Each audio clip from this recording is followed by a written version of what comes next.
Hey Mustangs, in this video we're going to review your answers for the Phylogeny and Cladogram Practice 1 to make sure you get what's going on here. So taking a look at problem 1 here, we have all these organisms and we have those that share recent common ancestors, have closer branches. So if we look at the chimpanzee, the mouse and the chimp are most closely related out of all these organisms.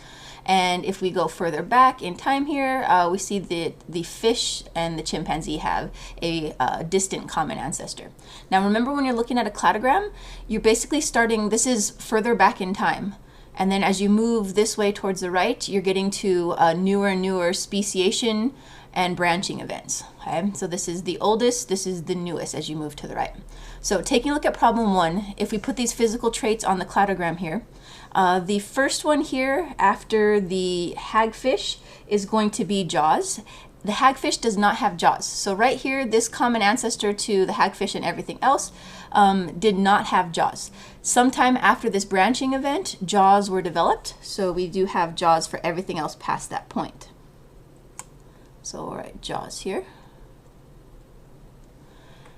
Here at this point, so we have a branching event here, branch off for the perch, and then this branch leads to all the other species this way. This is lungs, so everything this point on has lungs. Okay. Here is our next branching event, so we have salamander and then everything else this way. So some point after this branching, another trait develops that we're going to see in every other organism over here to the right. And so this one is going to be claws or nails.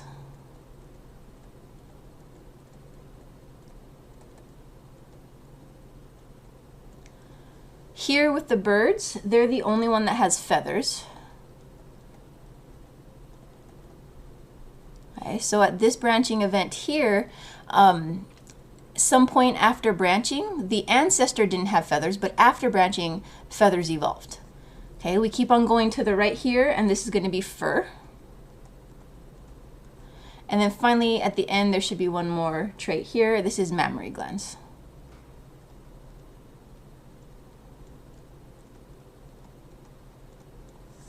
On the cladogram, identify the most recent common ancestor to the pigeon and the mouse share. So here's the pigeon, here's the mouse. So this would be the most recent common ancestor that the pigeon and the mouse share before they had a speciation event there. And then on the cladogram, identify the most recent common ancestor the salamander and the chimp share. So here's the chimp, here's the salamander. This would be their most recent common ancestor before it branched and formed the different species that way. All right, for problem 2, this one's looking at DNA, so percent similarity in DNA. So if we take a look here, first thing we want to do is find the outgroup, the most different organism here that has the biggest differences from the rest. So when we draw our cladogram here to show our relationships, the outgroup, we see the rabbit is 93.7%, so that is our outgroup here. So we write rabbit. It's the least similar compared to all the rest. And then we go by percents to see how more closely related they are to humans. So the next one would be the rhesus monkey. So we do a branch here. So the rabbit shared a common ancestor, distant common ancestor way back here. And then they had a speciation event, they broke off. Here we have the rhesus monkey.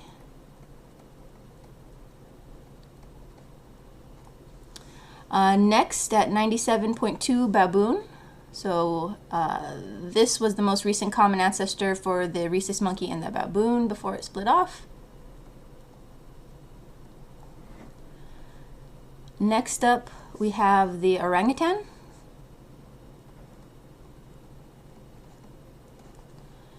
Oops, N. And 10. And then we have the chimpanzee.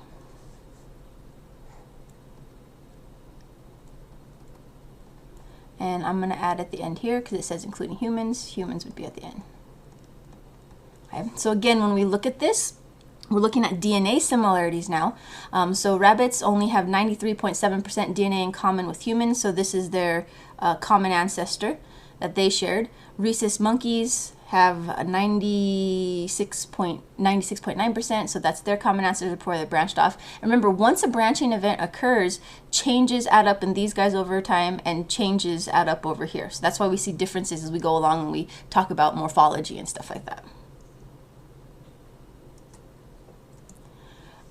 So talking about the outgroup here, hopefully you read that. What probably explains the inclusion of rabbits in the research in problem 2? The answer is D. They are the outgroup. And then what conclusions can be drawn from the data shown in problem 2? The answer is D, B, and C. So most of the genes of the organisms are similar to human genes. Among the species listed, humans shared a common ancestor most recently with chimpanzees. Right, for problem 5, again, you want to find your outgroup first. Which organism is the most simplistic? Simplicity isn't always the key when you're talking about evolution, but what we see, that the trend or pattern we tend to see with evolution is as time goes on, organisms seem to be more and more complex, but that's not the overlying idea that you want to remember. But that's just like a general concept there. Okay, so here mosses don't have any of these, so I'm going to say that they are going to be the outgroup. So I draw my cladogram. Again, this is the oldest, and then that's getting newer here. So mosses are our outgroup. And then we take a look. Ferns only have vascular tissue in common. So I'll put vascular tissue here. Oh, ferns, not vascular tissue. Okay. So right here, at some point after this branching, after this common ancestor that ferns and mosses shared, at some point we could say that vascular tissue actually developed. Okay? So from this point on, any organism past this point, we would expect to have vascular tissues. Okay? Then the next one is going to be pine trees. Okay? Because they have vascular tissue and seeds. So at some point, after this common ancestor split, we wind up developing seeds at this point. And then finally, the one at the end is going to be flowering plants.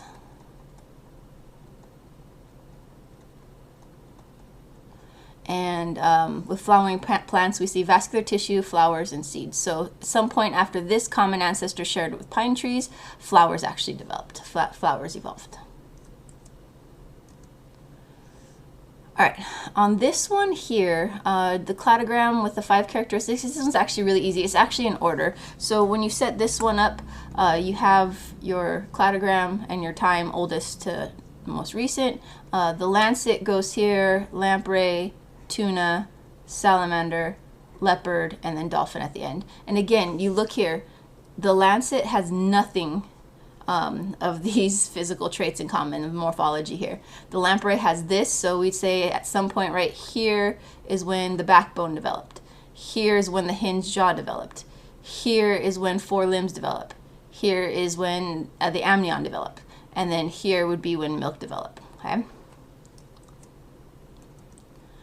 And then the last question here, notice that the characteristic dorsal fin, is included in the table, a characteristic possessed by both the tuna and the dolphin. Why was the character of dorsal fin not used to construct the cladogram, even though it is a character shared by both the tuna and the dolphin? And this connects to something we learned earlier, about a week ago. So the dorsal fin is an example of a trait developed from convergent evolution, and it is an example of an analogous structure.